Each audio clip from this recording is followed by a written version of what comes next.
اسلام میں ایک گناہ ایسا ہے جو انسان کو اندر ہی اندر سے کھا جاتا ہے، اکثر ہمیں اس کا احساس تک نہیں ہوتا، اور وہ ہے خود پسندی، یعنی اپنے آپ پر فخر اور غرور کرنا۔ آج ہم اسی تکبر کی حقیقت کو سمجھنے کی کوشش کریں گے، ایک ایسے واقعے کی روشنی میں جو ہمیں اپنی ذات کے اندر جھانکنے پر مجبور کر دے گا۔ تو چلیے اس بات کا اندازہ ایک حیران کن حدیث سے لگاتے ہیں جسے حضرت ابو ہریرہ رضی اللہ عنہ نے روایت کیا ہے۔ یہ ایک ایسے شخص کی کہانی ہے جس کا تکبر اس کے لیے ایک ہولناک انجام لایا۔ ذرا ذہن میں ایک تصویر بنائیں۔ ایک شخص ہے، بڑا شاندار لباس پہنے ہوئے، اپنی ہی شان میں مگن چلا جا رہا ہے۔ اس کا دل اپنی ہی تعریفوں سے بھرا ہوا ہے، اور اس کا ہر قدم بتا رہا ہے کہ وہ خود کو باقی سب سے بہت بہتر، بہت اعلیٰ سمجھ رہا ہے۔ دیکھیں، اس کا یہ غرور کوئی چھپی ہوئی چیز نہیں تھی، یہ اس کی ایک ایک حرکت سے ظاہر ہو رہا تھا۔ جس طرح اس نے اپنے بال سنوارے ہوئے تھے، جس اکڑ کے ساتھ وہ چل رہا تھا، اور جس طرح اس کا پورا وجود اپنی ہی تعریف میں گم تھا، یہ صرف دکھاوا نہیں تھا، یہ اس کے دل میں چھپے تکبر کا عکس تھا۔ تو پھر اس کا انجام کیا ہوا؟ اللہ کا عذاب فوراً نازل ہوا، اسے وہیں زمین میں دھسا دیا گیا، اور جیسا کہ صحیح بخاری اور صحیح مسلم کی روایات ہمیں بتاتی ہیں، وہ قیامت تک اسی طرح زمین میں دھستا چلا جائے گا۔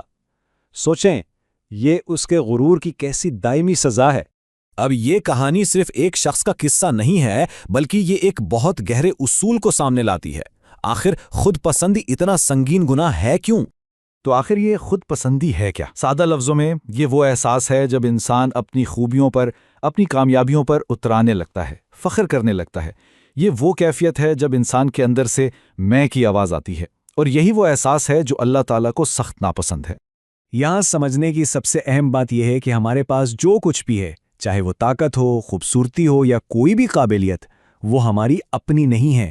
یہ سب اللہ کی طرف سے ایک تحفہ ہے، ایک امانت ہے، اور امانت پر غرور نہیں کیا جاتا، اس پر تو شکر ادا کیا جاتا ہے۔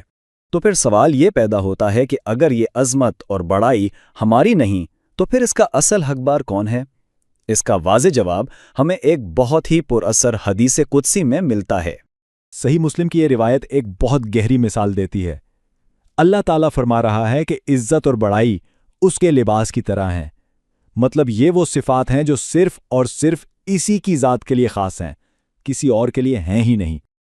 اور اس کے ساتھ ہی ایک بہت سخت تنبیہ بھی ہے کہ جو کوئی بھی ان صفات کو اللہ سے چھیننے کی کوشش کرے گا، یعنی خود کو بڑا یا عزت والا سمجھے گا، اللہ اسے عذاب دے گا۔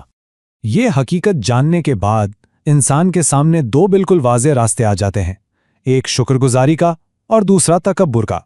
ایک طرف وہ انسان ہے جو ہر نعمت کو اللہ کی دین سمجھ کر سر جھکاتا ہے، اس کی اطاعت کرتا ہے اور شکر ادا کرتا ہے، اور دوسری طرف وہ شخص ہے جو اپنی ہی میں گم ہو جاتا ہے اور یہ بھول جاتا ہے کہ اس کی ہر خوبی اور ہر کامیابی صرف اللہ کی عطا ہے۔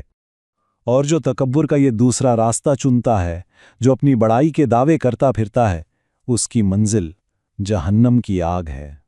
تو یہ سب جاننے کے بعد اب اصل بات یہ ہے کہ اس سبق کو ہم اپنی زندگیوں میں کیسے دیکھتے ہیں۔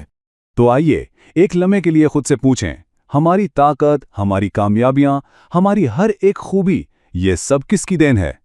کیا ہم اس پر عاجزی سے شکر ادا کریں گے، یا تکبر میں مبتلا ہو کر سب کچھ گما دیں گے؟ فیصلہ ہمارے اپنے ہاتھ میں ہے۔